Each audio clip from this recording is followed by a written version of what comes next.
have spent my entire life either at the schoolhouse, on the way to the schoolhouse, or talking about what happens in the schoolhouse. Both my parents were educators. My maternal grandparents were educators.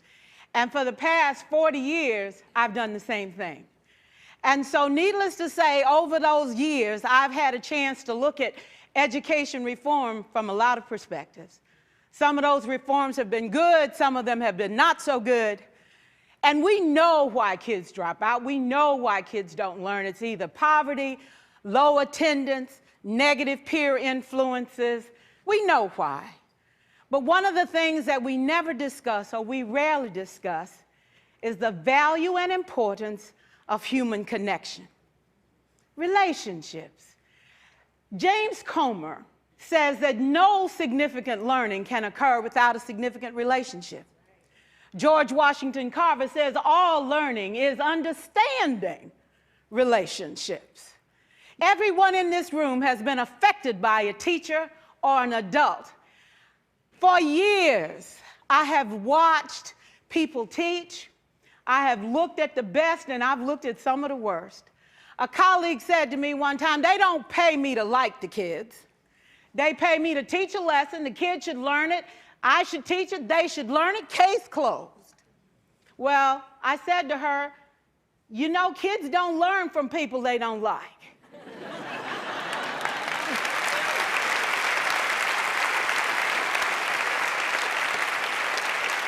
She said, that's just a bunch of hooey.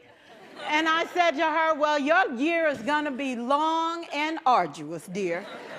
Needless to say, it was. Some people think that you can either have it in you to build a relationship or you don't. I think Stephen Covey had the right idea. He said you ought to just throw in a few simple things, like seeking first to understand as opposed to being understood. Simple things like apologizing. You ever thought about that? Tell a kid you're sorry, they're in shock. I taught a lesson once on ratios. I'm not real good with math, but I was working on it.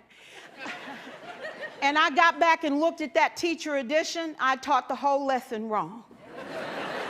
So I came back to class the next day and I said, look, guys, I need to apologize. I taught the whole lesson wrong. I'm so sorry. They said, that's okay, Miss Pierson. You were so excited. We just let you go.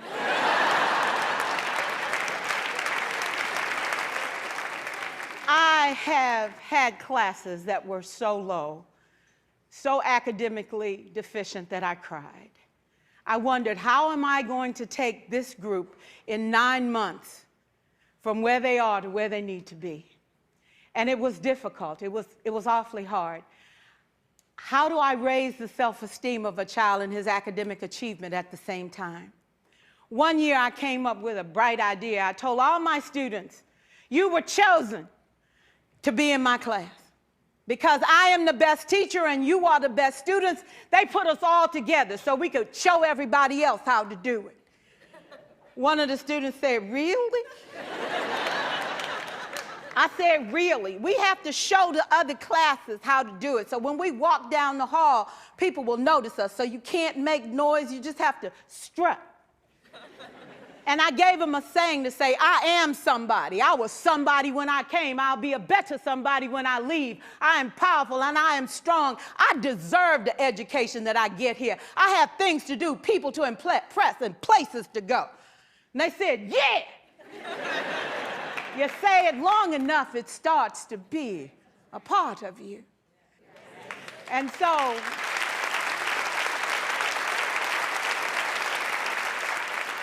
I gave a quiz, 20 questions. Student missed 18. I put a +2 on this paper and a big smiley face. He said, Miss Pierson, is this an F? I said, yes. He said, then why'd you put a smiley face? I said, because you on the roll. You got 2 right, you didn't miss them all. I said, and when we review this, won't you do better? He said, yes, ma'am, I can do better. You see, -18 sucks all the life out of you. +2 said, I ain't all bad.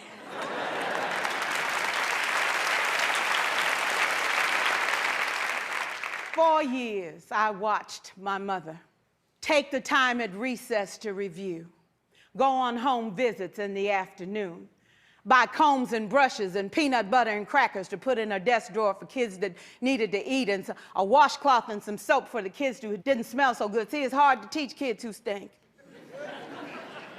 And kids can be cruel. And so she kept those things in her desk, and years later, after she retired, I watched some of those same kids come through and say to her, you know, Miss Walker, you made a difference in my life. You made it work for me. You made me feel like I was somebody when I knew at the bottom I wasn't.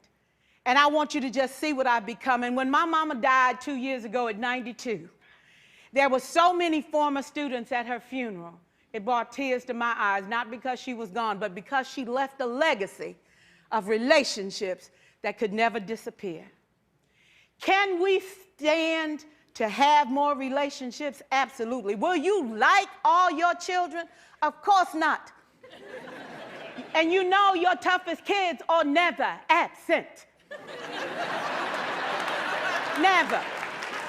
You won't like them all, and the tough ones show up for a reason. It's the connection, it's the relationships. And while you won't like them all, the key is they can never, ever know it.